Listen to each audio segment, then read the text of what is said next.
हाय दोस्तों, जैसा कि हमने पिछले वीडियो में देखा था कि भारतीय एडमिनिस्ट्रेशन का ऐतिहासिक संदर्भ जिसको हम डिस्कस कर रहे थे, तो दूसरे वीडियो को आगे बढ़ाने से पहले मैं आपको बता दूं कि पहले वीडियो में जो ब्रिटिश प्रशासन 1757 से 1858 में जो हमने एक 1755 का रेगुलेटिंग एक्ट मैंने जो बोला था वो एक्चुअली 1775 का नहीं 1773 का रेगुलेटिंग एक्ट है।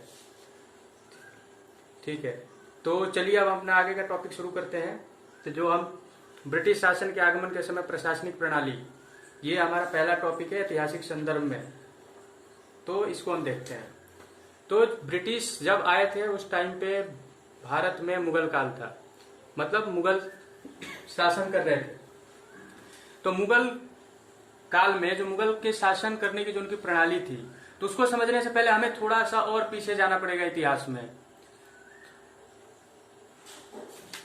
डिस्कस कर लेते हैं कि इसके पहले के इतिहास का क्या रोल है, क्योंकि कोई भी चीजें अचानक एक दिन में नहीं हो जाती, वो चीजें धीरे धीरे हर चीज में परिवर्तन होता है और काफी परिवर्तनों के बाद, उसमें संशोधन के बाद हमें एक नया स्वरूप देखने को मिलता है।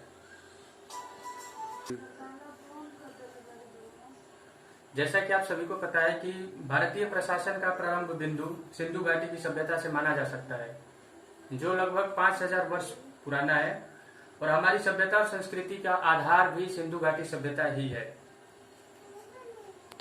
तो प्राचीन काल में मगध, मौर्य और फिर गुप्त काल आते हैं। तो इसमें इस काल में जो सबसे ज्यादा इंपॉर्टेंस है जो हमारे एडमिनिस्ट्रेशन के लिए, तो वो है कौटिल्य द्वारा रचित अर्थशास्त्र, जो कि लगभग 321 से 296 ईस्वी पूर्व में लिखी गई थी। प्राचीन भारतीय राजनीतिक संस्थाओं का राजनीतिक विवेचन इस बुक में देखने को मिलता है, जिसमें शासन कला, राज्य प्रशासन और मौर्य शासकों के शासनकाल का वर्णन मिलता है। तो जो कौटिल्य थे वो चंद्रगुप्त मौर्य के एक ब्राह्मण मंत्री थे, और जो लिखी गई है ये संस्कृत भाषा में लिखी गई है। इस बुक की बहुत सारी विशेषताएं हैं जिसको हमें जानना बहुत जरूरी है। तो अर्थशास्त्र का जो विश्लेषण है वो लोक प्रशासन के बहुत सारे सिद्धांतों को उजागर करता है, जिसमें है कि कल्याण करने की जो किसी की इच्छा होती है, जिसको हम ओरिएंटेशन बोल सकते हैं, आदेश की एकता है, कैसे ऑर्डर देना है किसी को, कार्यों का विभाजन है, समन्वय है, योजना निर्माण है, बजट निर्माण है, लेखाकरण है, विकेंद्रीकरण है, और प्रत्येक पद के लिए निर्धारित क्वालिफिकेशंस है कि एक विशेष क्वालिफिकेशन के आधार पे ही किसी को भर्ती करना है, और सिविल सेवा है, और धर्म तथा प्राधिकरण का प्रत्यायोजन है। तो इतनी सारी विशेषताएं जो कौटिल्य के द्वारा लिखित अर्थशास्त्र में है उसमें देखने को मिलती है। इसमें राजा की शक्तियों, बाध्यताओं, राजा, मंत्रियों, जनपद, सेना, राजस्व, प्रशासन, मतलब हर चीज के अलग अलग जो उनके अंग है उनका विवेचन भी किया गया है। अब चलिए देखते हैं, मतलब मौर्य प्रशासन के बारे में हम देखते हैं। प्रशासन है, मौर्य प्रशासन में राज्य के दो प्रकार से राज्य में काम करते थे जो मौर्य प्रशासन थे।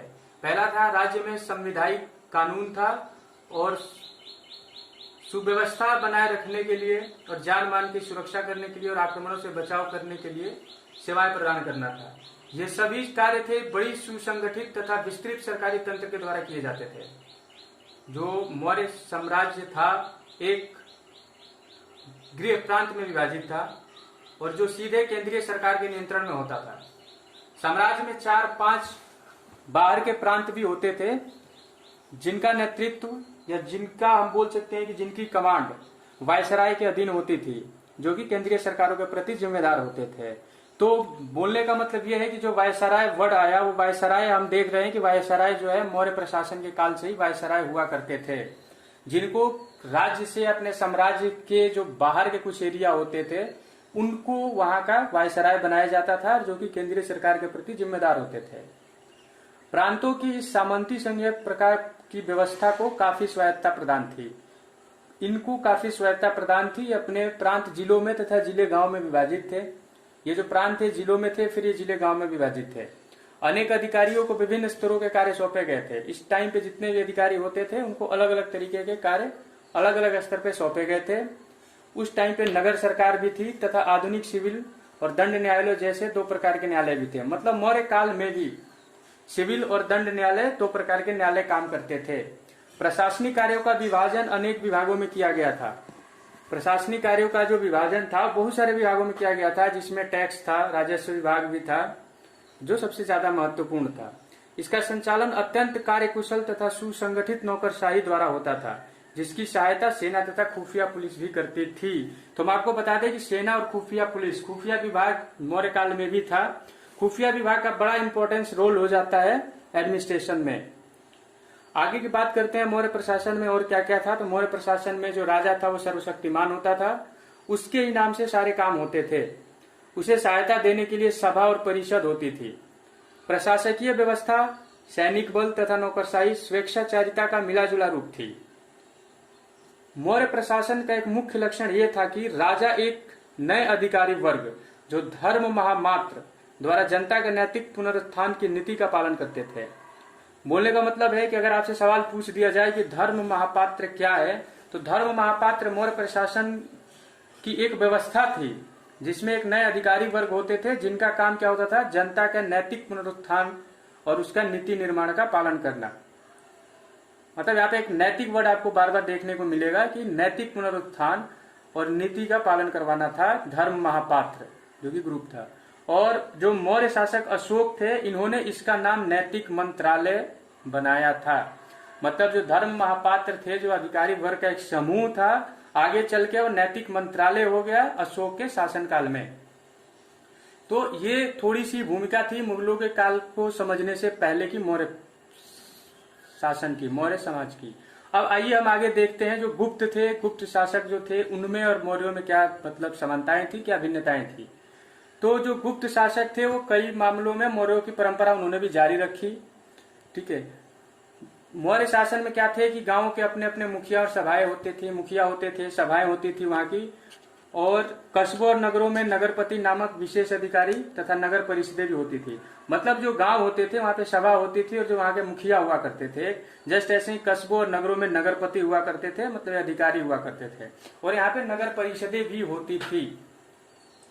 शासन भार संभालने के लिए राजा को विभिन्न कर्मचारियों की मदद प्राप्त थी। बोलने का मतलब है कि केंद्रीकृत व्यवस्था यहाँ पे भी थी, तो एक राजा को मदद करने के लिए विभिन्न कर्मचारी हुआ करते थे। गोपनीय सलाहकार के अतिरिक्त नागरिक तथा सैनिक अधिकारी, सामंत, जिला अधिकारी तथा अन्य लोग उसकी सहायता करते थे। तो ये गुप्त काल की कुछ विशेषताएं हो गई जो कि मौर्य काल से लगभग समान है। अब हम देखते हैं कि मुगल प्रशासन की मुख्य विशेषताएं क्या थी। पहले मुगल साम्राज्य की मुख्य विशेषताएं देखते हैं, उसके बाद हम इसके पद्धति देखेंगे कि प्रशासन करने की पद्धति कैसी थी। तो जो मुगल थे उन्होंने पिछली राजनीतिक और प्रशासनिक परंपराओं को बनाए रखा। मुगल बादशाह एक सर्वथा स्वेच्छाचारी शासक था। जो मुगल बादशाह होते थे एक स्वेच्छाचारी शासक होते थे, और जो प्रशासन था वो केंद्रीकृत राजतंत्र था। इसको केंद्रीकृत स्वेच्छाचारी राजतंत्र भी बोलेंगे, जो कि राजा के पास ही उसकी स्वेच्छा से चलता था। राजा राज्य का प्रतीक था तथा सभी प्रकार की शक्ति और प्रभुत्व का केंद्र था। जो राजा होता था उस राज्य का प्रतीक होता था और उसके पास सभी प्रकार की शक्ति और प्रभुत्व होते थे। जो मुगल के जो राजा होते थे, जो प्रशासन पद्धति थी वो मोनोलिथिकल एडमिनिस्ट्रेशन थी। मतलब मोनोलिथिकल का मतलब होता है एकास्मीय प्रशासन। ये मतलब कि जो मौर्य थे या फिर जो गुप्त थे, इनसे भी ज्यादा इन्होंने जो मोनोलिथिकल एडमिनिस्ट्रेशन किया है, एकीकरण किया, एकीकृत करने में मुगल काफी हद तक सफल रहे थे।